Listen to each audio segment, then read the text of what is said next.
membro da comissão da Semana Acadêmica da Escola Politécnica 2021, e agradeço a vocês a presença, que assim, principalmente a Liulin, por esse evento que assim que vai ser realizado.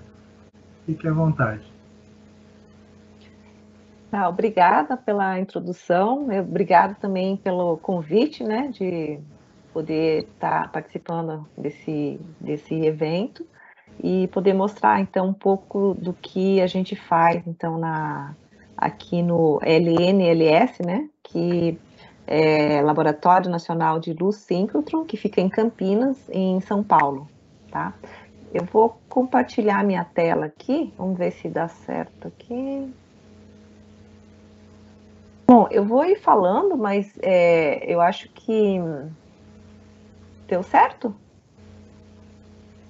Estão vendo? Sim. Tá.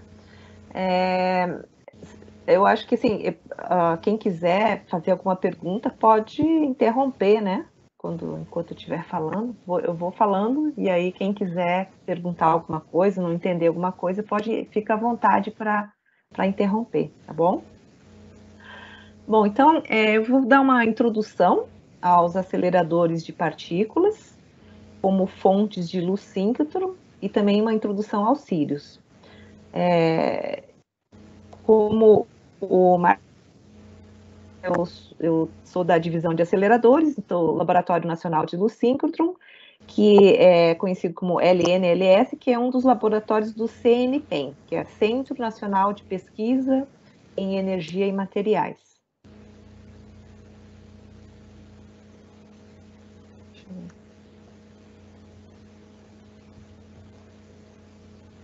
Não está andando aqui o slide.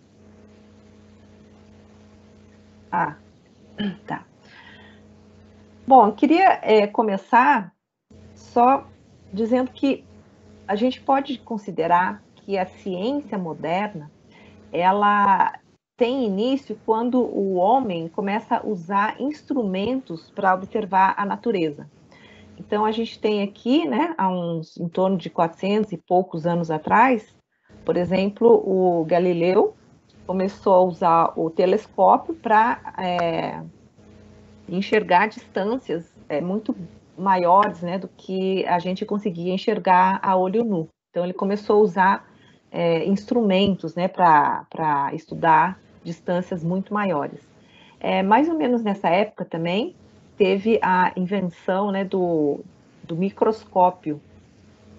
E aí também começou-se, né, a usar esse instrumento para estudar escalas, né, muito pequenas, que também a gente não enxergava a olho nu. Então, a gente pode dizer que o síncrotron, ele é mais ou menos um descendente, né, sei lá, do microscópio, nessa linha de olhar, conseguir enxergar o muito pequeno. Deixa eu ver, o meu Enter aqui não está funcionando. Bom, então aqui só um desenho esquemático para ilustrar isso. Então, quando o Leonardo da Vinci estudava o músculo, né, o corpo humano usando olho nu, né, era esse tipo de estudos que ele fazia, né? E hoje em dia a gente entende, então, como funciona a musculatura na escala nanométrica, né? Usando instrumentos, a gente consegue alcançar. Então, hoje em dia, a gente entende, né, como os músculos, por exemplo, funcionam na escala atômica aqui, né? Chegando às proteínas, etc. Para chegar nesse nível nível atômico, né, porque a gente sabe que toda a matéria, né, é formada de átomos. Então, para a gente chegar a poder estudar a matéria nesse nível atômico, a gente precisa de raio-x e ultravioleta. Então, aqui tem um esquema também mostrando que, usando a luz visível, a gente consegue enxergar até coisas da escala do micrômetro. Se a gente quiser enxergar na escala atômica, ou seja, na escala de Angstrom, a gente precisa de um comprimento de onda que chega em raio-x, que é da ordem de 10.000 vezes menor, né, do que a luz visível. Então, usando o raio-x, a gente consegue chegar a enxergar, né, os elementos na escala atômica. Uma outra maneira de ver também é que as distâncias entre os átomos, né, então são da ordem de nanômetros, mas os tipos de átomos, a gente precisa de raio-x, porque como a gente sabe, as assinaturas dos átomos, os níveis, né, de energia dos átomos das camadas K, L, né, elas são assinaturas dos átomos, né? Então, cada átomo pode ser identificado através dos níveis de energia. E esses níveis de energia dessas camadas K, principalmente, a gente sabe que está na escala do raio-x. Então, como que a gente usa o raio-x para estudar os materiais na escala atômica? Que os raios-x interagem com os átomos, né? Então, por exemplo, a gente usa esse tipo de excitação, né? O raio-x, ele consegue tirar um elétron de uma camada para outra, então o átomo fica excitado, né? Por isso que a gente precisa de um fóton que tenha, né, energia da ordem da energia das camadas, né? Por isso que é da ordem do raio-x.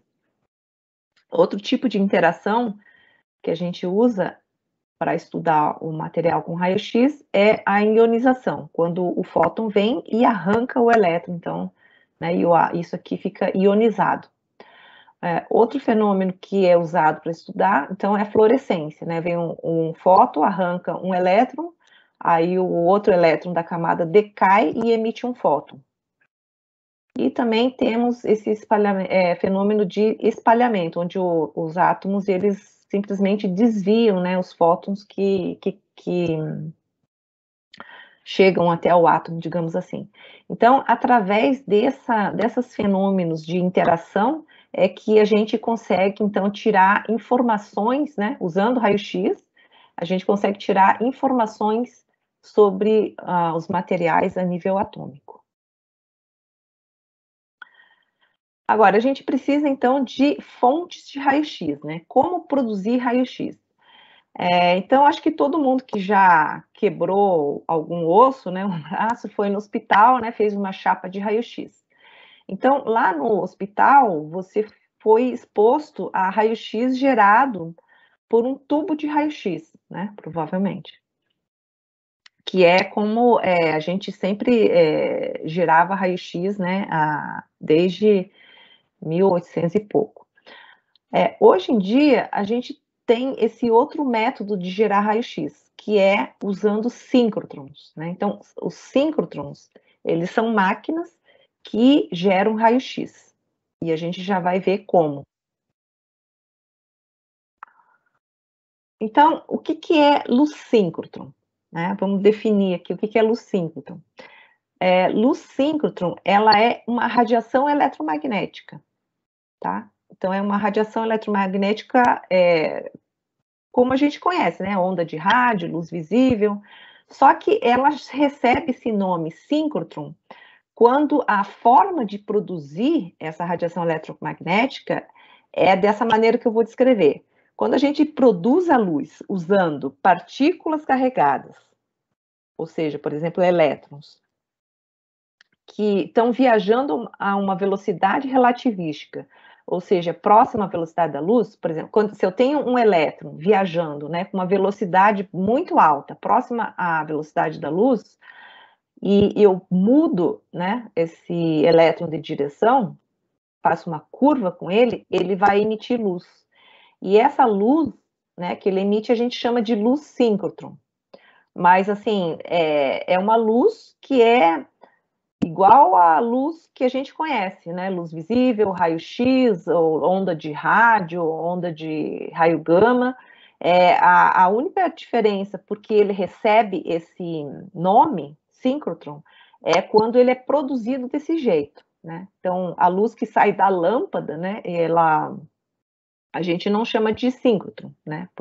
Simplesmente porque ela não foi produzida dessa maneira, através de uma carga com velocidade muito alta, quase igual à velocidade da luz, e quando ela é defletida, tá?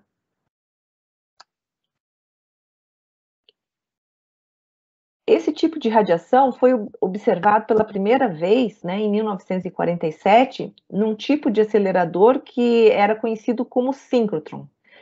Por isso que ela recebeu esse nome, né, de luz síncrotron. Então, aqui tem uma foto, né, desse primeiro acelerador, que era bem pequenininho, que tem uma câmara de vácuo. Então, quando eles colocaram aqui dentro de um ímã, eles viram essa luz aqui saindo, né? Então, foi a primeira observação dessa luz. E, apesar dessa radiação síncrotron, ou luz síncrotron, poder cobrir todo o espectro eletromagnético, a gente está interessado nessa radiação na faixa do ultravioleta e raio-x, justamente porque com ela a gente consegue interagir com os átomos. Então, os aceleradores, eles são projetados para produzir luz na faixa do ultravioleta e do raio-x. Então, aqui a gente tem um espectro eletromagnético, né? E a gente, então, desenha, né, projeta os aceleradores para eles gerarem luz nessa faixa aqui, do ultravioleta e do raio-x. Aqui eu vou falar o que seria uma fonte de luz de alta qualidade, né? Existe uma propriedade que a gente chama de brilho, que é uma propriedade que caracteriza a qualidade da fonte de luz, tá?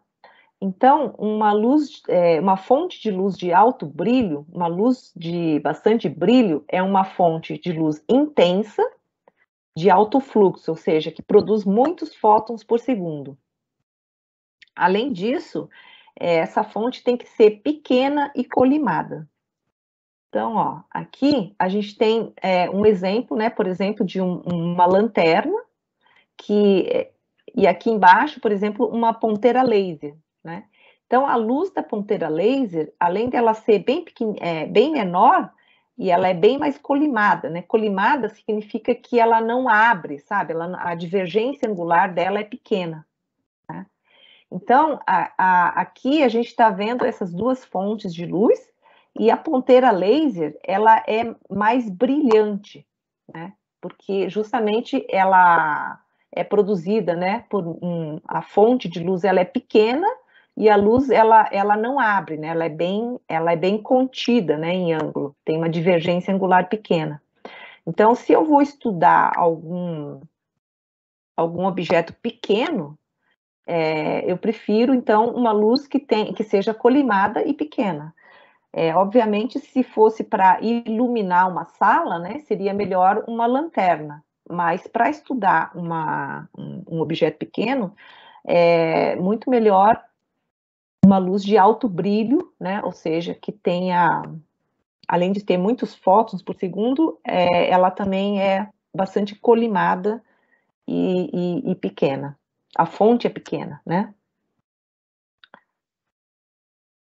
Então, a gente define o brilho como sendo o fluxo, né, de fóton, o número de fótons por segundo, dividido pela área da fonte e pela divergência angular da fonte. Então, na verdade, essa propriedade aqui, ela é bem importante, a área vezes a divergência, né? Recebe até um nome, que é imitância do feixe.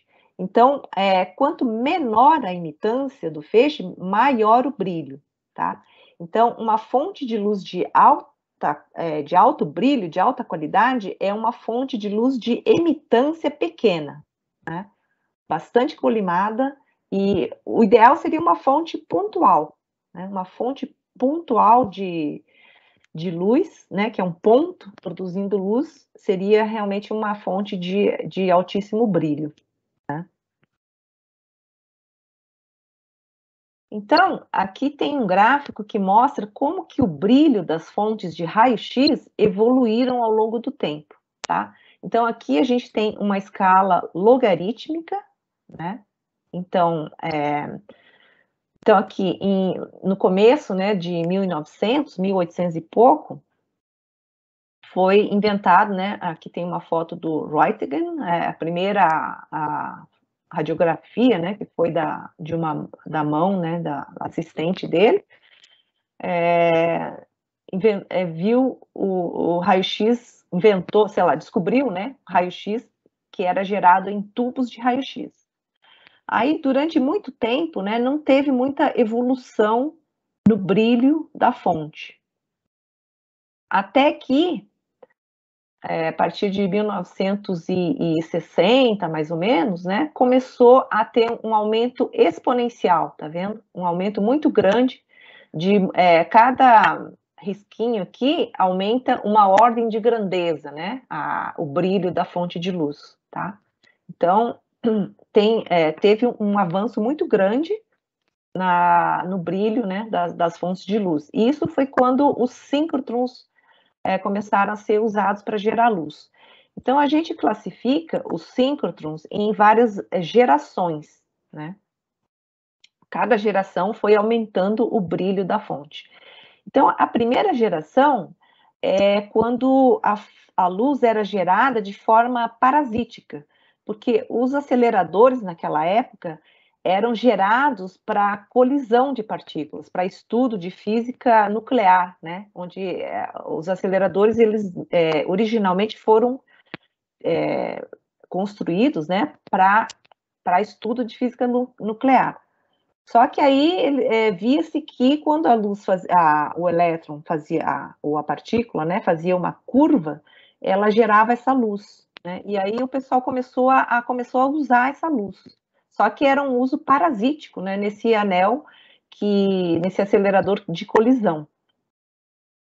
Só que essa luz começou a ser, o pessoal viu que essa luz era tão útil que na segunda geração os aceleradores eles já foram projetados para servir de fonte de luz, é uma fonte dedicada para a luz, né? Então, a luz ela era usada nos dipolos, né? Dipolos são esses ímãs aqui que tem dois polos, norte e sul. Então, ele cria um campo magnético e o elétron, quando passa ali, ele é defletido e gera luz, né? Então, na segunda geração, os aceleradores já começaram a ser projetados especificamente para produzir luz a partir dos dipolos. E aí, então, a gente começou a ter maior fluxo de fótons, né, do que os da primeira geração. Já os de terceira geração, eles são aceleradores que foram projetados para gerar luz, né, a partir de dispositivos de inserção. Então, percebeu-se que a gente poderia otimizar o brilho se a gente usasse não os dipolos, mas outros tipos de dispositivos, né, que a gente chama de dispositivos de inserção, que são esse tipo aqui, que está desenhado aqui, que é onde a gente faz muitas deflexões com o feixe, né? Aqui você tem uma sequência alternada de polos norte-sul, norte-sul, norte-sul, né? Em cima e embaixo, que fazem com que o elétron, quando passa por ele oscila, né? O elétron oscila, né? E aí, cada vez que ele faz uma curva, ele gera luz, né? Então, a maioria dos síncrotrons que existem hoje são de terceira geração, né? Então, são redes magnéticas já projetadas são anéis, né? Que já são projetadas para gerar luz a partir desses dispositivos aqui de inserção. Então, começou-se a produzir luz de mais alto brilho mesmo. E os anéis de quarta geração, que é a última geração, né, da qual o Sirius faz parte, né, o Sirius é o anel que a gente acabou de construir em Campinas, e ele foi o segundo anel, ele é o segundo anel de quarta geração do mundo. Só tem um na Suécia e agora tem outro na França. Então, não tem nenhum, por exemplo, nos Estados Unidos, anel de quarta geração. Tem bastante projetos, né? Mas ainda funcionando mesmo, no mundo todo, tem 3 anéis de quarta geração. Aqui, esses anéis de quarta geração, a gente conseguiu aumentar mais ainda o brilho, porque a gente conseguiu reduzir a imitância, lembra aquele parâmetro, né? Que reduziu bastante a imitância com um novo conceito de rede magnética, que são as redes NBA, né? Multiple Band Achromatic. E também a gente usa hoje em dia dispositivos de inserção de alta performance. Então, o brilho começa a ser tão alto que a gente já começa a gerar raio-x coerente, né? Então, quando o brilho é muito alto, a gente começa a ter coerência. Então, significa que a gente começa a ter raio-x com propriedades de laser, né? Então, a gente conhece o laser de luz visível, que essas ponteiras laser, mas laser de raio-x é bem mais difícil de conseguir, justamente porque o comprimento de onda é muito pequeno, né? Então, para você ter coerência com um comprimento de onda muito pequeno, é bem difícil, bem mais difícil. Mas o raio-x que o Sirius produz já tem um alto grau de coerência. Tanto que isso abre portas para vários experimentos, né, que exploram a coerência dos raios-x. São experimentos, né, bem novos. Bom, então, dito isso, como que a gente faz, então, para construir uma fonte de luz síncrotron? A gente viu que a luz síncrotron, então, é a radiação eletromagnética que é emitida quando partículas carregadas, né, viajam com velocidades relativísticas e quando elas mudam de direção. Então, por exemplo, aqui tem um dipolo e aqui tem aquele dispositivo que eu falei, né, que faz com que o elétron ondula. Então, a gente precisa, o nosso problema é, primeiro, gerar um feixe de elétrons ultrarrelativístico, depois, garantir que esse feixe tenha condições de estabilidade, né, para que ele fique armazenado por um período longo de tempo, emitindo luz, né, sendo defletido e emitindo luz. E a gente precisa também entregar essa luz para os experimentos. Então, é física e engenharia em ação, né? Então, como que a gente faz? Para produzir um feixe de elétrons, a gente usa elétrons, tá? Para produzir um feixe de elétrons ultrarrelativístico, a gente precisa de um que a gente chama de injetor. Então, a gente tem um canhão de elétrons, depois a gente usa um acelerador tipo linear, né? LINAC, né? Acelerador linear. Depois a gente usa um tipo de acelerador circular, que é um booster, e usa ímãs pulsados para injetar esse feixe no anel de armazenamento. Então, nesse anel de armazenamento, é que a gente armazena o feixe de elétrons por várias horas e ele fica, então, produzindo luz.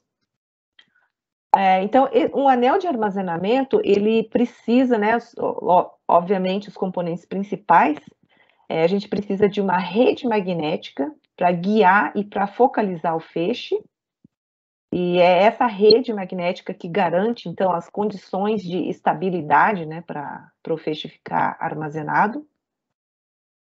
A gente precisa de um sistema de ultra alto vácuo, para que esse feixe não colida, né, com moléculas de gás residual e se perca. A gente precisa de um sistema de radiofrequência, que esse sistema de radiofrequência que vai repor a energia do feixe, né? A gente entrega energia para os elétrons através de um sistema de radiofrequência. Precisamos de sistemas de estabilização da posição do feixe. Então, a gente mede e atua, né, sobre o feixe para manter ele com a posição estável. Precisa de sistema de controle. Esses são, assim, alguns dos principais sistemas que a gente precisa para manter esse feixe de elétrons armazenado e produzindo luz. E depois, para entregar a radiação para os experimentos, a gente precisa das linhas de luz. Aí, né, até aqui a gente está falando em elétrons, aqui a gente já está falando de fótons, né? Então, esses elétrons produzem, né, emitem esses fótons, e esses fótons, então, são direcionados para os experimentos, e aí as linhas de luz têm elementos ópticos, né, tem um lugar onde você põe a amostra, aí você precisa de detetores, né, também sistemas de controle e aquisição de dados. Então, esquematicamente, né, a gente tem um sistema mais ou menos assim, em que aqui estaria um canhão de elétrons, a gente teria aqui um acelerador linear, aí ele é acelerado primeiro num acelerador circular que a gente chama de booster, depois que ele está com energia bem alta aqui, a gente joga ele para o anel de armazenamento, que é esse mais de fora, aí ele fica armazenado aqui durante muitas horas, e cada vez que ele faz a curva, ele gera luz, e essa luz, então, é levada, né, até os experimentos através das linhas de luz. E aqui, então, é onde ficam as amostras, né, que você quer estudar, e o raio-x, então, fica interagindo com a amostra nessas cabanas experimentais, né, e aí você tem detetores, né, sistema de controle, etc., para coletar as informações que o seu experimento gera. Bom, então, eu vou falar mais sobre o anel de armazenamento, que é esse aqui, né, onde os elétrons ficam armazenados. Então, o anel de armazenamento, ele tem, então, a gente usa ímãs, né, usa dipolos, né, quadrupolos, sextupolos, a gente usa ímãs, ou seja, a gente usa campo magnético, né, para focalizar os elétrons, esse feixe de elétrons. Aqui a gente tem uma cavidade de radiofrequência, né, esquematicamente ele é uma cavidade que tem um modo onde tem um campo elétrico longitudinal, né, que interage, então ele com esse campo aqui, como o elétron passa com essa velocidade aqui, né, então a gente consegue entregar energia para os elétrons através desse campo. Aqui também estou representando a câmara de vácuo, né?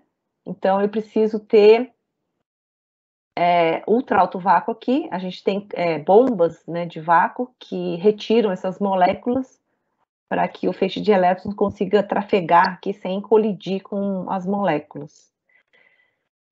Esse desenho aqui está representando um quadrupolo, né, que tem 4 polos alternados, norte-sul, norte-sul. E esse quadrupolo aqui, ele vai focalizar o feixe de elétrons através de força de campos magnéticos, né? Então, o quadrupolo é que tem esse papel de manter o elétron, o feixe de elétrons focalizado e está em movimento estável, né, nessa órbita aqui, tá? Então, o quadrupolo, ele fornece como se fosse uma força de mola, né, uma força restauradora para esse movimento dos elétrons. E aqui, esquematicamente, então, os elementos de uma linha de luz, né, a luz é emitida, então a gente tem espelhos, monocromadores, né, câmaras de ionização, fendas, tem vários, né, elementos também numa linha de luz, que é lugar onde se coloca a amostra e difratômetros. Aqui se coloca a amostra aqui. Então, esquematicamente aqui é uma linha de luz onde os fótons, né, os raios-x emitidos são conduzidos. Então, um síncrotron é composto dessas partes. Então, eu queria falar então sobre a nova geração de anéis de armazenamento. Aqui nesse gráfico, a gente está representando, então, a emitância, né, do feixe, que é aquele parâmetro lá. Eu estou normalizando aqui pela energia, né, mas aqui é a emitância, né, aquele parâmetro que eu falei que quanto menor, maior o brilho. Então, aqui em azul, a gente vê os anéis de terceira geração, que eu falei para vocês, né, que são os anéis que estão operando hoje em dia, em operação. O anel azul é em operação. Então, aqui tem diversos anéis que estão operando. Então, tem esses anel aqui, BS é na Alemanha, o ASP é na Austrália, ALS nos Estados Unidos, né? SPIR, Estados Unidos, ALBA é na Espanha, esse aqui é o SLS, é o Swiss Light Source, né? Na Suíça, esse aqui fica na Coreia, esse aqui também é da França, esse é da China, esse aqui também é da China, peraí, da Inglaterra, Estados Unidos, França, então, assim, Japão, né? Esse aqui também, esse fica na Alemanha. Então, tem no mundo todo anéis operando de terceira geração. Já os de quarta geração que estão operando são esses verdes. Então, o Max 4 na Suécia, o Sirius e o ESRF na França. E esses em vermelho aqui são os que estão em os que estão em projeto, né? Então, vocês vejam que tem, hoje em dia, uma atividade muito grande. Então, por exemplo, esse Diamond aqui é um anel que é da Inglaterra. Então, eles estão planejando fazer um upgrade do anel deles de terceira geração para a quarta. Né? Então, praticamente todos, ó, esse ALS aqui é dos Estados Unidos, ó, eles também têm o ALS-U, é um projeto de quarta, para transformar o anel deles de terceira para quarta. Esse da Suíça também, ó, hoje eles são de terceira, eles têm projeto para transformar para quarta. O Soleil, que é da França, também tem projeto para transformar. Então, assim, a maioria dos anéis de terceira geração, hoje em dia, estão em projeto para fazer upgrade para virarem anéis de quarta geração. Né? Então, realmente, o Sirius é um dos primeiros anéis de quarta geração que estão funcionando. Mas a atividade, essa é uma área quentíssima, né? Tem um monte de gente trabalhando nessa área para transformar os anéis de terceira em quarta. Porque realmente as aplicações que surgem com a coerência do raio-x são muito grandes. Então, só para falar um pouquinho como que a gente consegue atingir, então, baixa imitância, né, ou alto brilho, com esses anéis de quarta geração, que são esses anéis, o grande pulo do gato, digamos assim, para os anéis de quarta geração, são essas redes que a gente chama de MBA, Multiple Band Achromatic.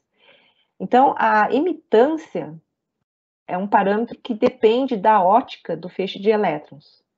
Né? E essa ótica ela é determinada pela rede magnética, ou seja, pela sequência que eu arranjo os dipolos, aqueles ímãs que eu falei, dipolos, quadrupolos, né? Então, eu arranjo eles numa sequência, essa sequência é chamada de rede magnética, e é essa rede magnética que permite a gente chegar em baixa imitância. Então, o grande pulo do gato, antigamente a gente usava redes assim com menos dipolos, né? Então, o pulo do gato foi quebrar os dipolos em muitos dipolos. Então, a gente consegue, basicamente, colocar bastante focalização entre os dipolos, né? Só que, por que demorou tanto para a gente, para o mundo, né, começar a fazer, assim, parece uma ideia simples, né, e no fundo é simples, mas por que a gente não fazia antes? Porque, na verdade, a ideia é simples, mas para implementar não é tão simples assim. Eu vou passar aqui meio rápido, mas essas redes MBA com dipolos, bastante dipolos quebradinhos, eles trazem várias dificuldades técnicas, né? Porque assim, basicamente a gente fica com uma focalização muito forte e precisa de bastante estabilidade, né? A gente fica com campos magnéticos, com gradientes muito fortes, que são bastante sensíveis a erros, então precisa de bastante estabilidade, o fato de termos gradientes fortes faz com que a dinâmica fique bastante não linear, não linearidades são bastante fortes, então é difícil de otimizar, né? Precisa de bastante computação, novas ideias, fica uma rede que tem bastante não linearidades, o tempo de vida fica pequeno, né? É difícil de conseguir a estabilidade necessária, é difícil de injetar o feixe no anel, difícil de conseguir que o feixe fique muito tempo lá acumulado. Então, assim, a gente precisa também de ímãs muito pequenos, porque para conseguir altos gradientes, a gente precisa aproximar os polos, né, aqueles polos norte-sul, eles precisam ficar bem próximos, e isso faz com que a câmara de vácuo tenha que ficar muito pequena, e aí é difícil de você fazer alto vácuo, né, numa câmara cujo diâmetro é muito pequeno. Então, assim, são vários problemas que surgem, e deixa eu até passar aqui. Apenas os avanços recentes na tecnologia de aceleradores que permitiram a gente fazer anéis de quarta geração. Só que, mesmo assim, ainda é uma área nova, muitas ideias novas estão surgindo, né, para tentar justamente conseguir superar esses problemas todos que eu falei meio por cima, né, mas acho que dá para pegar mais ou menos. E existem, inclusive, muitos desses problemas que ainda são em aberto e ainda tem gente estudando, né? Bastante gente estudando ainda como resolver determinados problemas que aparecem. Bom, então vou falar agora um pouquinho sobre os Sírios, que tem essa foto aqui, de cima, né? É esse prédio aqui que nós construímos, que é a fonte de luz de quarta geração, tá? Então, essa aqui que eu falei, né? Fica em Campinas, a gente fica perto da Unicamp, mas não é da Unicamp, né? É um projeto do governo federal, né? Não estadual, né? Então, como eu falei, o Sirius fica no CNPEM, que é o Centro Nacional de Pesquisa em Energia e Materiais. A gente já tinha construído um síncrotron que chama UVX, que ele foi nós construímos o UVX na década de 1980. E aí ele operou até o final de 2019. Então, aqui tem uma foto do VX, então aqui tem um campus do CNPEM, né? O Sirius é esse prédio aqui, o VX foi o primeiro síncrono que a gente construiu, e ele ficava aqui. Aqui no CNPEM, a gente ainda tem um Laboratório Nacional de Nanotecnologia, que fica aqui.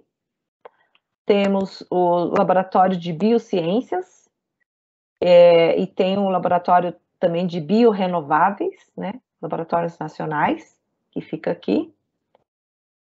Temos laboratórios de engenharia e instrumentação. Então, basicamente, esse é o CNPEM. Temos também o restaurante, fica aqui, né? Aqui tem um alojamento para quem vai fazer experimento, poder ficar alojado. E então o CNPEM é uma organização privada, né, sem fins lucrativos, e a gente opera com um contrato de gestão. Quem, digamos assim, contrata, né, é o Ministério da Ciência e Tecnologia. Na verdade, é uma organização social, né? Então, antigamente a gente era do Ministério da Ciência e Tecnologia, mas aí depois virou essa organização social, e que a gente presta, digamos assim, o serviço de fornecer luz síncrotron para o Ministério.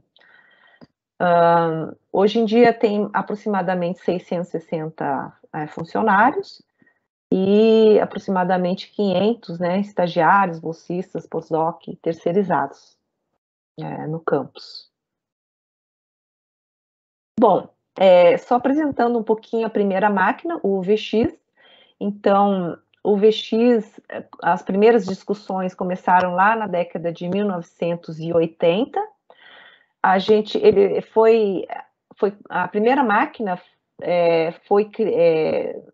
digamos assim, nasceu junto com o laboratório, né? O Laboratório Nacional de Luz Síncrotron, o LNLS, nasceu junto para construir o UVX, né? Mais tarde é que virou CNPEM com aqueles outros laboratórios nacionais, mas ele começou com essa máquina. Então, o laboratório foi criado em 1986 e a gente levou 10 anos para construir essa primeira fonte. Começamos do zero, né? Ninguém naquela época sabia construir síncrotron, então a gente começou do zero, levamos 10 anos para construir o VX.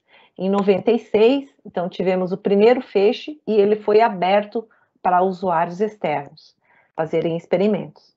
Então, ele operou durante mais de 20 anos, né? Só que durante esses 20 anos a gente foi fazendo upgrades, melhorando, né?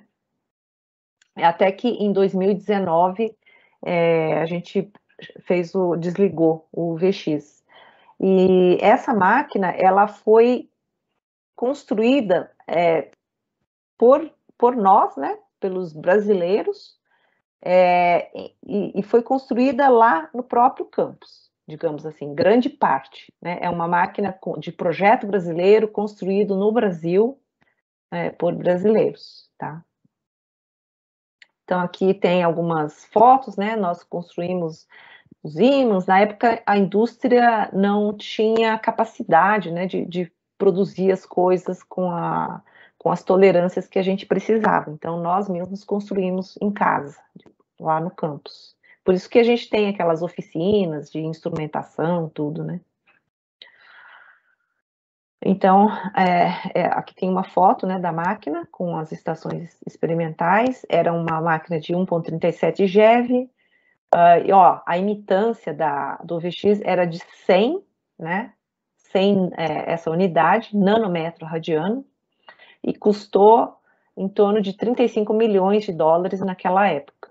Hoje seria equivalente a aproximadamente 70 milhões.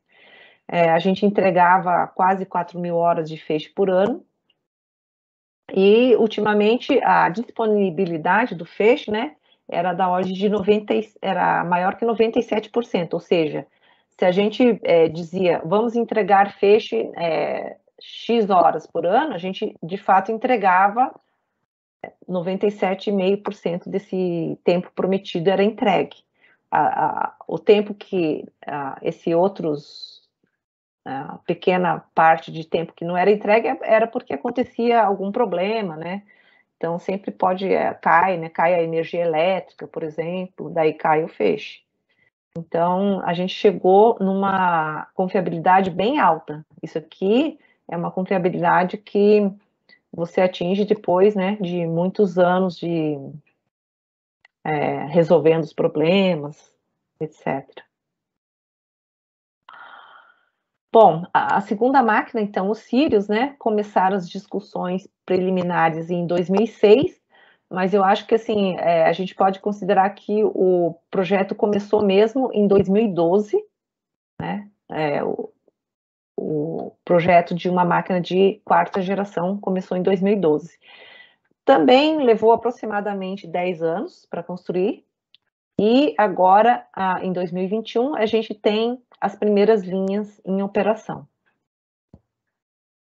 Só que é um anel bem maior, né? O Sirius é um anel bem maior, custou da ordem de 520 milhões de dólares, né? Ele tem energia de 3 GeV, gigaelectronvolts. O VX era 1,4, né? Gigaelectronvolts. O diâmetro do Sirius é aproximadamente 5 vezes maior que do VX, né? Então, o anel do Sirius tem 500 metros de circunferência, e a imitância, olha aqui, a imitância lembra, do VX era 100, do Sirius é 0,25, naquelas mesmas unidades, nanômetro radiano. Então, a gente reduziu a imitância, que é aquele parâmetro, né, que eu falei, que é inversamente proporcional ao brilho, em torno de 400 vezes. Isso significa que o brilho da luz dos Sírius é cerca de 10 milhões de vezes maior que do UVX na energia de 10 keV, energia de fótons, né, de 10 keV. Então, aqui a gente tem os principais parâmetros dos Sírius, né? Esse aqui é a rede magnética dos Sírius, tá? Então, azul são os dipolos, laranja são os quadrupolos e verde são os sextupolos, fora outros elementos que a gente tem aqui, né? Que não dá para ver, mas a gente tem vários outros elementos aqui. Então, a gente tem um túnel, né? Temos um acelerador linear de 150 milhões de elétron-volts. Aí temos o booster, que eleva a energia desde a energia do LINAC até a energia do anel de armazenamento, que é 3 giga elétron-volts, né? Ou 3 bilhões, né, de elétron-volts. E eles ficam nesse túnel aqui, né? Tem 500 metros de circunferência. Que mais que eu posso falar? Acho que é isso. Então, aqui eu coloquei em escala, tá? O que seria mais ou menos o diâmetro de um fio de cabelo humano, né? Da ordem de 70 micrômetros, tá? Um grão de areia fino, da ordem de 50 micrômetros, né? Então, aqui tá em escala. Nessa escala, o feixe dos cílios, para você ver o que significa um feixe de alto brilho, né? Ele é muito pequeno. Então, nessa escala, o feixe dos cílios, num dos trechos, né? Porque o tamanho varia, mas num dos trechos, que a gente chama de trecho de baixo beta, ele tem 19 por 2. Então, ó, nessa escala, o feixe ele é bem menor que um fio de cabelo, né? E no dipolo, né? A gente tem um feixe de 9 por 4 micrômetros, né? Então, ele seria um feixe, bom, bem menor que um fio de cabelo. E aqui eu coloquei o tamanho do feixe no UVX, na mesma escala, tá vendo, ó?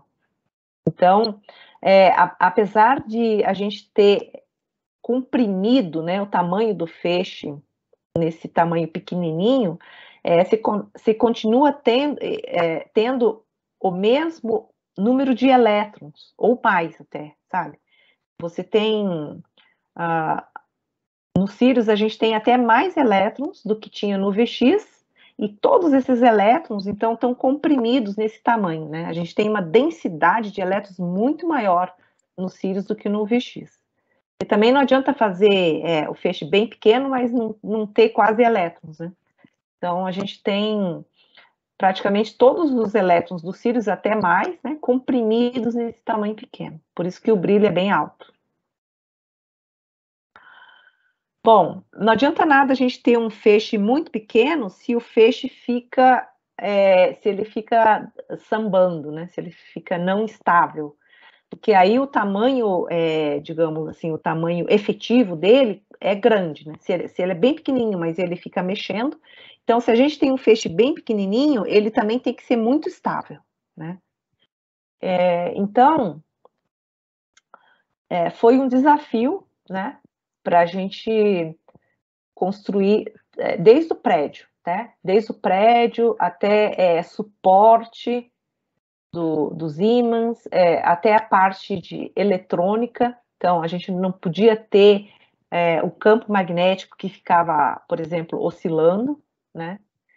Porque o feixe vai responder ao campo magnético. Se o campo magnético fica oscilando, né? Fica com uma instabilidade, o feixe também fica. Então por isso que exige bastante desenvolvimento, né? De tecnologia, né? Que a gente fala de aceleradores, para conseguir essa estabilidade para o feixe, por ele ser tão pequeno. Não só por isso, né? Porque a gente também tem gradientes altos, todos aqueles problemas que eu falei. Então, nessa escala micrométrica, né? Então, mesmo um prédio assim, de concreto, se você vai olhar na escala micrométrica, ele parece uma gelatina, sabe? Ele mexe, né? Então, se você olha em escala nanométrica ou micrométrica, as coisas não são tão estáveis assim. Então, aqui a gente fez vários protótipos, né, para o prédio, protótipos do piso, como que o piso responde a vibrações. Então, teve bastante desenvolvimento até chegar na configuração final, né, do piso com esses pilares. Então, a gente tem um túnel que tem 1 metro de espessura de concreto. A gente tem pisos aqui também. Esse piso é de 90 centímetros, né, de concreto. Temos um piso aqui que foi compactado, foi todo escavado, né, e depois compactado camada por camada, pilares, etc. Deixa eu ver. Aqui tem uma imagem do prédio. A gente tem essas pernas aqui, são linhas de luz hiper compridas, né? Então, existem experimentos que precisam, né, de linhas de luz bem compridas. Então, os cílios, a gente tem essas pernas, que é justamente para essas linhas de luz que chegam até 150 metros de comprimento. Então, assim, teve desenvolvimentos em praticamente todos os subsistemas, né? Então, sistema de diagnóstico para poder medir as propriedades do feixe, os ímãs que exigem, são ímãs de alta estabilidade, tanto mecânica como alta tolerância para os campos magnéticos, né? O sistema de alinhamento, né? Então, os ímãs, eles precisam estar bem alinhados. Então, para vocês terem uma ideia, nesse anel de 500 metros de circunferência, o erro tolerado de alinhamento que a gente tinha de um ímã para outro era de 30 microns, né? Então, a gente teve que alinhar esses ímãs com precisão de 30 microns, sendo que eles estão, né, distribuídos numa circunferência de 500 metros. As fontes de corrente também super estáveis, né, sistema de correção e feedback, né, o sistema de vácuo, sistema de controle. Então, assim, teve bastante desenvolvimento, né, para poder chegar nas tolerâncias que a gente precisava. Dessa vez, a gente usou vários parceiros, né, da indústria nacional para construir, porque primeiro que dentro lá do laboratório a gente não tinha, né, mais fôlego para construir um anel tão grande, e também hoje em dia a gente tem, né, indústria brasileira que não é que eles já conseguiam produzir, mas eles foram parceiros, sabe? Muita coisa foi desenvolvida junto, né? Então, por exemplo, a WEG, lá em Santa Catarina, produziu os ímãs, né? Teve várias outras empresas que produziram outras partes. E o índice de nacionalização, então, mais que 86%, né, do custo dos cílios foi gasto no Brasil, né? Então, aqui, principais componentes, né? Aqui é o acelerador linear, as linhas de transporte. Aqui tem uma imagem do hall, do túnel, né, por fora. Aqui é o hall experimental, onde ficam as linhas de luz. Aqui temos a rede magnética do anel de armazenamento. Aqui o booster, linha de transporte, né? As linhas de luz aqui.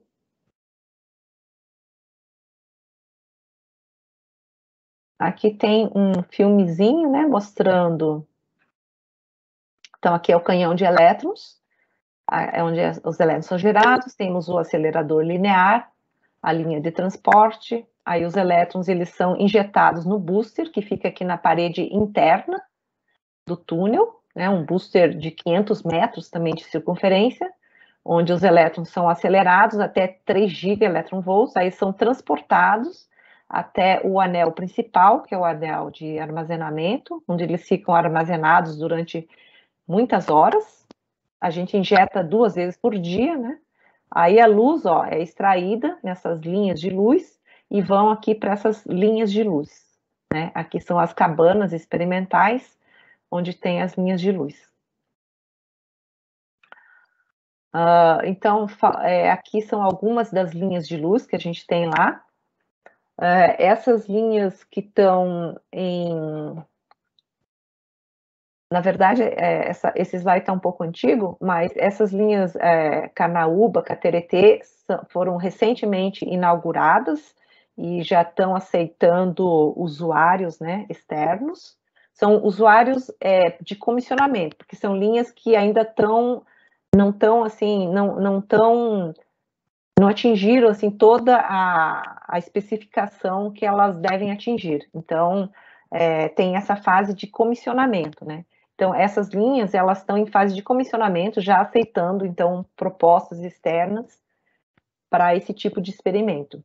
Então, a Carnaúba, a Cateretê, a EMA, a Manacá, que foi a primeira linha que foi inaugurada. E aí tem todas essas outras linhas aqui, né, que estão em fase de projeto ainda. Hoje nós temos 5 linhas, né? Tem a Mogno também, a Sabiá IP. Então, na verdade é mais que 5, mas que estão em diferentes fases. 5 foram inauguradas já, né? E as outras ainda estão E cada uma dessas linhas, elas usam diferentes técnicas, né? Elas receberam, a gente deu esses nomes de árvore, de bicho, mas cada linha ela usa diferentes técnicas, estudam diferentes tipos de materiais.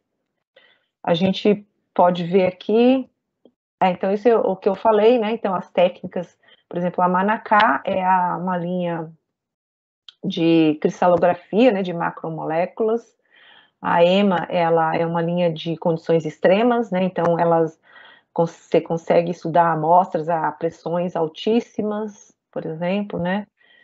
A Mogno de micro e nano tomografia.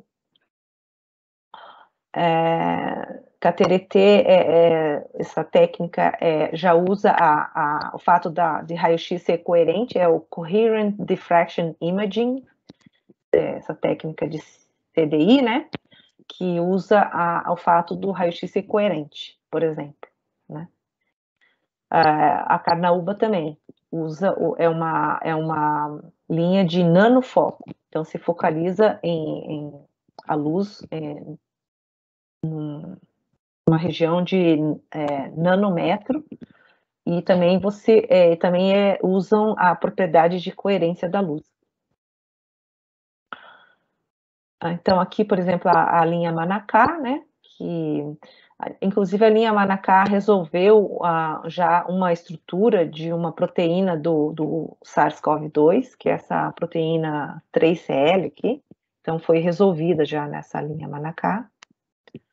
Que essa linha foi a primeira que a gente abriu justamente durante a pandemia ainda, né, para estudar justamente projetos relacionados ao SARS-CoV-2. Então, essa aqui é a linha de microtomografia. Vou passar aqui. Acho que já está dando a hora, né? A linha Carnaúba, né? Aqui, então, são... na verdade, não sei exatamente o que é esse aparelho aqui, mas é algum difratômetro, alguma coisa. Aqui é a porta-amostras dessa linha. Essa aqui são outras técnicas, né? Taicografia, que é uma técnica bem moderna também, que usa o fato do raio-x ser coerente. Então, um dos estudos que eles fazem por exemplo, eles olham elementos, por exemplo, em semente, né? Então, como que se dá exatamente a nível atômico, por exemplo, a absorção de algum elemento, né, que está no solo pela raiz ou pela semente. Então, na verdade, eu não entendo muito dessa parte das linhas de luz, mas é esse tipo de estudo, né, dá para fazer lá no Sirius. Bom, acho que era isso, né? Obrigada. Aqui tem uma foto, então, da sala de controle, né, do Sirius, onde a gente controla os aceleradores, faz os experimentos lá de máquina.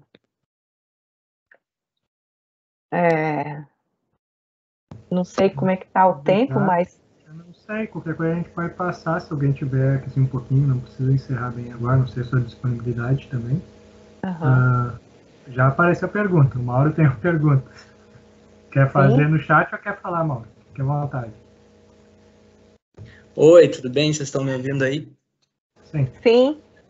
Então, primeiro, agradecer, doutora, pela apresentação aí.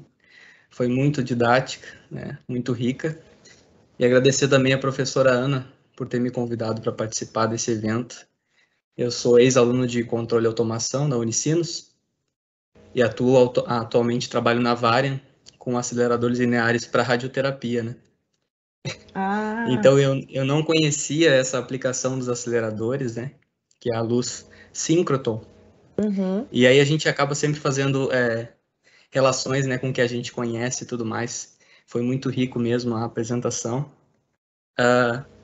Eu vou me limitar a uma pergunta e um comentário para também deixar espaço, né, para os alunos pedirem também, perguntarem.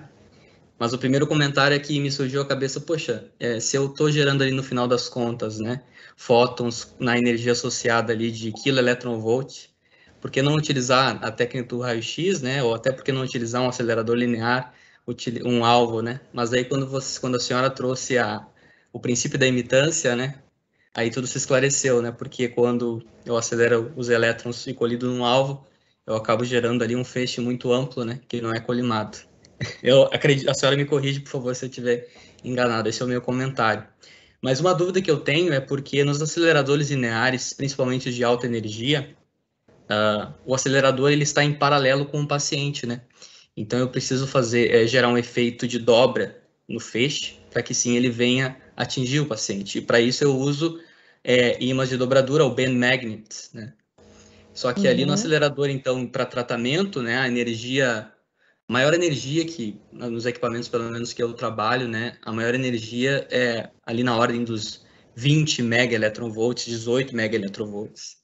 Então, eu quero perguntar para a senhora que, mesmo nessa energia de aceleração dos elétrons, quando eu dobro, né, o feixe de elétrons, eu ainda tenho o efeito da geração de luz síncroton? Deixa eu descompartilhar aqui, só para... Sim, é gerada a radiação síncrotron, só que é bem menos, né? Então, a potência de radiação gerada, ela vai com a quarta potência da energia, sabe? É bem forte mesmo. Então, por isso que a gente usa 3 gigaelectronvolts, né? Então, provavelmente em 20 megaelectronvolts você vai ter, mas é bem menos, bem menos. Ok.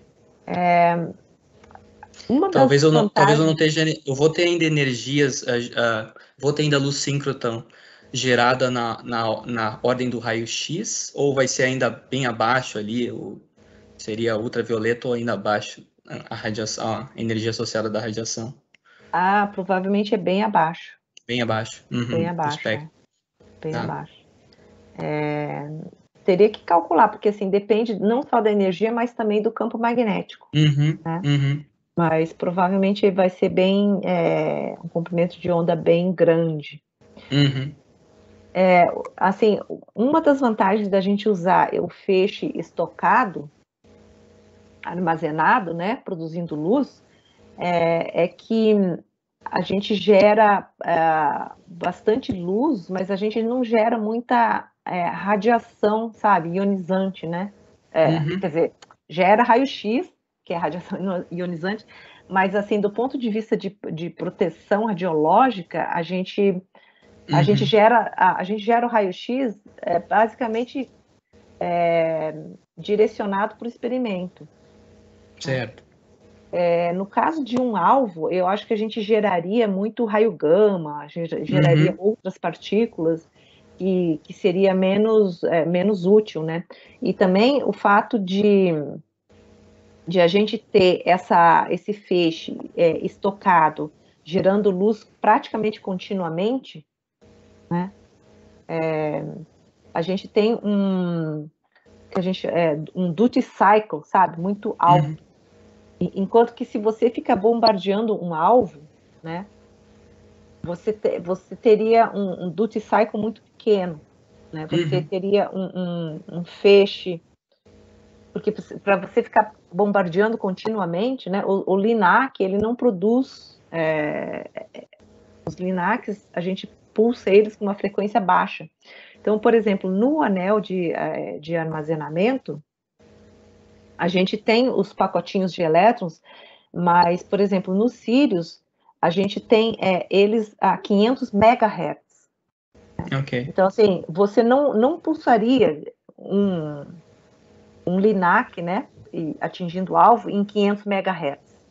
Seria bem menos, né? Então assim, realmente a gente produz muito mais fótons usando um anel de armazenamento. Certo.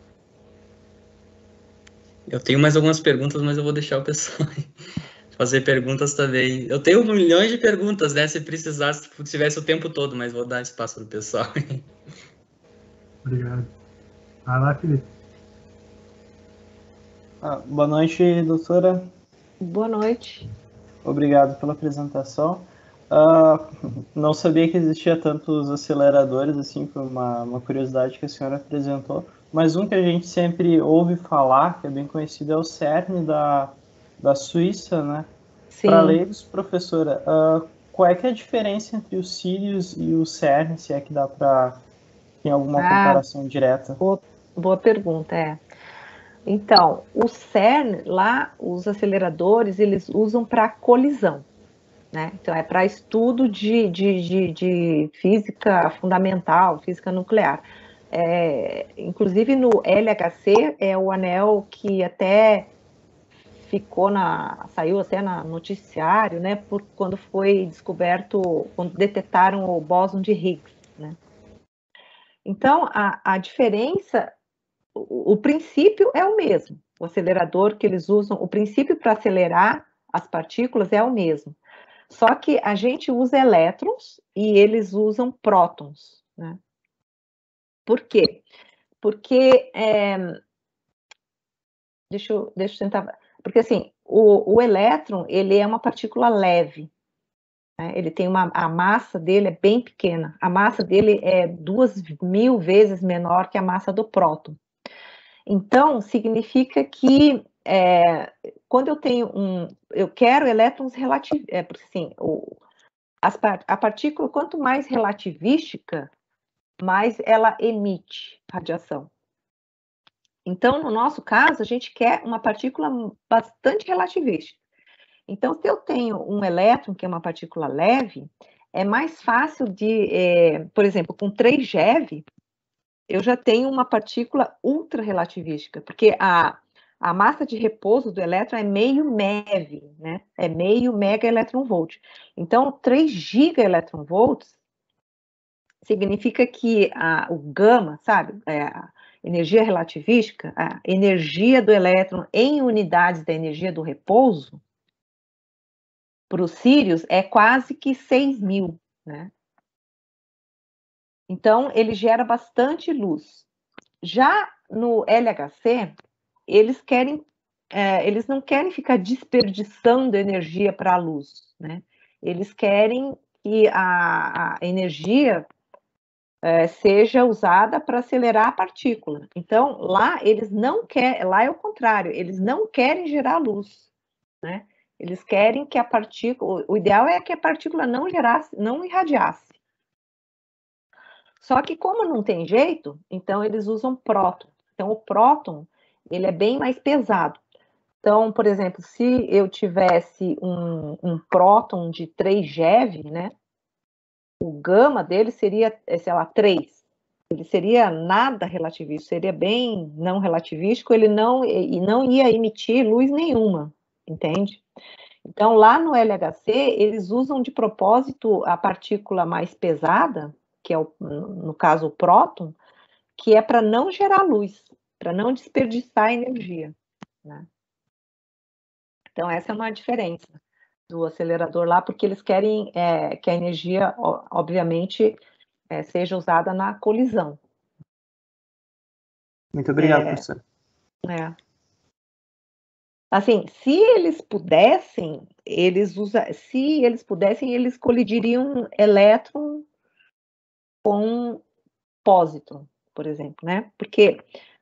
Porque a colisão de elétron com pósitron, o elétron, como vocês sabem, é uma partícula fundamental, né? Então, quando você colide elétron com pósitron, é muito mais fácil de você analisar os resultados, né, dessa colisão, sabe? Seria mais fácil de detectar, por exemplo, um bóson de Higgs, enquanto que o próton, ele é uma partícula composta por outras partículas, então é bem mais difícil de analisar os resultados da colisão. Só que o problema do elétron é que ele irradia muito, né? Então, por isso que também existem projetos de aceleradores que colidem elétron com pósitron, mas esses aceleradores geralmente são aceleradores lineares, porque quando a aceleração é linear, ele não emite tanta luz, né? Ele só emite quando ele faz a curva mesmo, quando é circular. Então, existem projetos, por exemplo, de colisores elétron-pósitrons, que são aceleradores lineares. Certo, professor. Muito obrigado.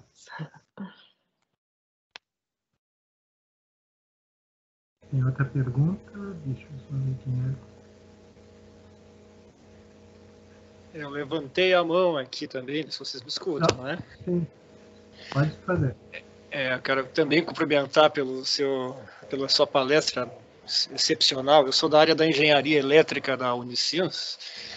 E eu tenho sempre uma preocupação e uma curiosidade sobre muitas coisas na área da física e um conhecimento muito pequeno. Infelizmente, a física é vasta, né?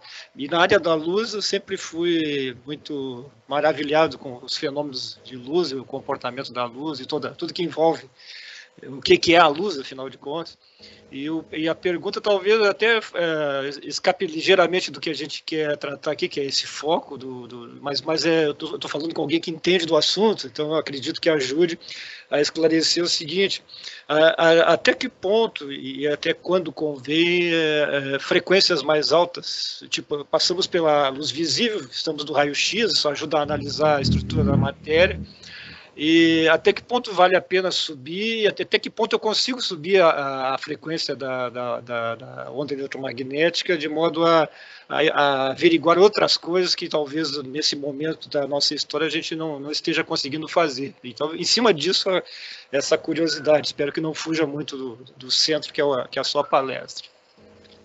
Não, então, existem aplicações para todas as faixas, eu acho, de frequências, né, ou de energia. Então, por exemplo, acima do raio-x tem os raios gama, né? Na verdade, raio-x é uma faixa bem ampla também, até a gente chama de raio-x mole, raio-x duro, né? Raio-x mole seriam os raios-x de mais baixa energia e raio-x duro os de mais alta energia. Raio gama. Então, assim, eu acho que existe aplicações para todas as faixas, né, de energia. Por exemplo, se você quiser estudar coisas que precisa penetrar mais na matéria, tipo, sei lá, rochas, às vezes você precisa de raio-x mais duro, né, que a gente fala, raio-x mais energético ou de frequência maior. Existem aplicações, sim. Eu não vou saber te dizer assim especificamente. Eu sei que para estudo de rochas ou coisas assim, por exemplo, os raios-x de mais energia, né, ou de maior frequência, podem ser mais úteis no sentido de que eles penetram mais, né, na matéria que você quer estudar. existe aplicação, sim, para outras faixas de mais energia. Perfeito. Não sei se era obrigado. isso que você... Não sei se consegui responder. Na verdade, dentro da sua possibilidade de conhecimento Pois também, porque que eu às vezes busco saber até que ponto a gente pode ir levantando as frequências aí, mas isso é um assunto que vai além, né, da questão do tratamento de materiais, eu acho, né? Mas eu agradeço a gentileza.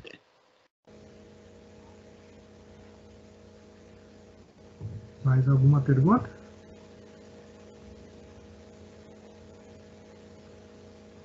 Mauro tem outra. Então vai, Mauro.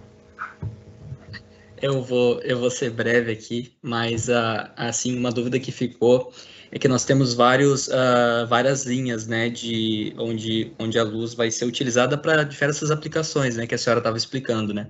Uhum. Só que eu lhe pergunto, o feixe principal, né, a luz principal, ela é gerada numa energia associada única e depois essa energia é tratada nessas salas, ou realmente para cada linha eu já gero a energia, a luz, né, síncrota, na energia que eu preciso. Essa é uma dúvida que ficou, né? E outra dúvida é que se para cada um desses segmentos, cada uma dessas linhas, eu vou precisar ter aqueles conjuntos de ímãs, né, para poder gerar enfim, o efeito, né? Sim, então, a gente tem basicamente dois tipos de fonte de luz, né? Uma são dipolos, que apesar de eu ter falado que na segunda geração, né, usava mais dipolo, mas mesmo em quarta geração, a gente também ainda usa dipolo. Nos Sirius, a gente tem linha de dipolo e tem linhas de ondulador, que são aqueles dispositivos de inserção. Os dipolos, eles produzem uma luz de amplo espectro, tipo luz branca, né? Então, a gente tem desde luz visível, desde infravermelho até luz visível, e o espectro é contínuo. É que aqui eu não mostrei, né? Mas nessa palestra, senão não ia dar tempo, mas o espectro dela é contínuo, né? Vai desde infravermelho até raio-x duro. E aí, na luz de dipolo, realmente toda essa luz ela vai para a linha de luz, e aí na linha de luz você tem que selecionar a faixa que te interessa, né? Agora, já os onduladores, não. Os onduladores, eles são aqueles que fazem aquele movimento tipo senoidal, né, da luz.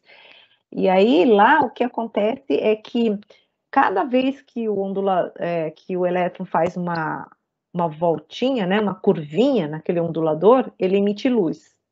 E a luz emitida nas diversas curvinhas, elas interferem, né? Então, a gente tem um fenômeno de interferência. E aí, você só vai ter luz naqueles comprimentos de ondas em que você tem interferência construtiva, né? Então, nos onduladores, você não tem um espectro contínuo, né? Você tem um espectro de linhas, né? Naquelas frequências em que tem interferência construtiva, só que essa interferência construtiva depende do período dessa ondulação, né? Depende não só do período, mas como também da amplitude, né? Digamos assim. E então, o que acontece é que você consegue regular, você consegue, variando a amplitude do campo, você varia a amplitude, obviamente, da trajetória, e aí você consegue variar essas linhas de ressonância. Mas, assim, aí você, de fato, produz aquele comprimento de onda que você quer, né? E como que você faz para sintonizar esse comprimento de onda é fazendo variar, então, a amplitude dessa oscilação. Então, você tem os dipolo, que é amplo espectro, e você tem também esses onduladores. Os onduladores, eles são bem interessantes porque como você tem essa interferência construtiva, né, e nós temos onduladores com facilmente com centenas, 100, da ordem de 100 polos, então você tem esses 100 polos interferindo, né, e aí a intensidade da radiação, você soma o campo elétrico, né, de cada polinho, e a intensidade vai com o quadrado, né, então você tem uma intensidade, apesar de ser linhas, né, a intensidade na linha, ela é muito alta, porque você tem o quadrado do número de polos. Só que é bem difícil você conseguir, por exemplo, comprimentos de onda, ou seja, raio-x muito duro, usando o ondulador. Então, assim, para raio-x bastante duro, ainda o dipolo seria a fonte mais ideal, né, nesse caso. Obrigado pela resposta. Não sei se está dando para entender, porque às vezes é difícil, né, de explicar assim, mas... Não, está sendo bem didático, doutor. Sim, eu não sei assim, porque agora às 7h30 começa a aula, alguns colegas podem ter aula. Eu teria mais algumas perguntas, mas assim, por questão do tempo, que assim, para não me alongar muito, eu gostaria de agradecer. Contribuiu muito para nós, abriu assim, muitas portas, assim, o conhecimento que você traz, assim, para a gente ver onde a gente consegue aplicar os conhecimentos que a gente está vendo dentro da universidade. Eu gostaria de agradecer muito pela sua disponibilidade, que assim, em nome da comissão, Semana Acadêmica foi de grande valia. Eu que agradeço, e só para complementar, então, eu gostaria de dizer que esse é um laboratório nacional. Ser um laboratório nacional significa que ele é aberto para a comunidade de pesquisadores brasileiros ou de fora da América Latina. A gente tem usuários que vêm da Europa, dos Estados Unidos. Então, é um laboratório aberto e funciona com submissão de proposta. Então, por exemplo, vocês aí, qualquer pessoa, né, que quiser usar lá, né, basta submeter uma proposta, e aí existe um comitê, né, que analisa as propostas, e aí você pode ganhar um tempo, né, lá em alguma linha para usar as instalações. São instalações abertas, né, uma instalação do governo federal, né, então... Outra maneira de interagir com a gente lá é através de cursos, né? Frequentemente a gente oferece cursos. Tem um programa de bolsa de verão também, em que a pessoa vai lá e passa 2 meses. Antes era presencial, agora, né, tá, mas eu acho que vai voltar a ser presencial, que vocês podem se inscrever também. Também, assim, tem bastante gente que vai fazer mestrado, doutorado, mais o pós-doutorado. Então, assim, existem várias maneiras de interagir lá com o laboratório, e é um laboratório aberto, então, assim, para toda a comunidade, né, brasileira. Essa informação de escrever coisas, eles encontram todos no site. Isso, no site. Uhum. Depois, qualquer coisa eu posso divulgar para vocês, mas eu acho que é só colocar no Google, é fácil de localizar. Isso. Então tá bom. Obrigada. Então, eu que agradeço. Muito obrigado. Uma boa noite para todos. Boa noite. Obrigado.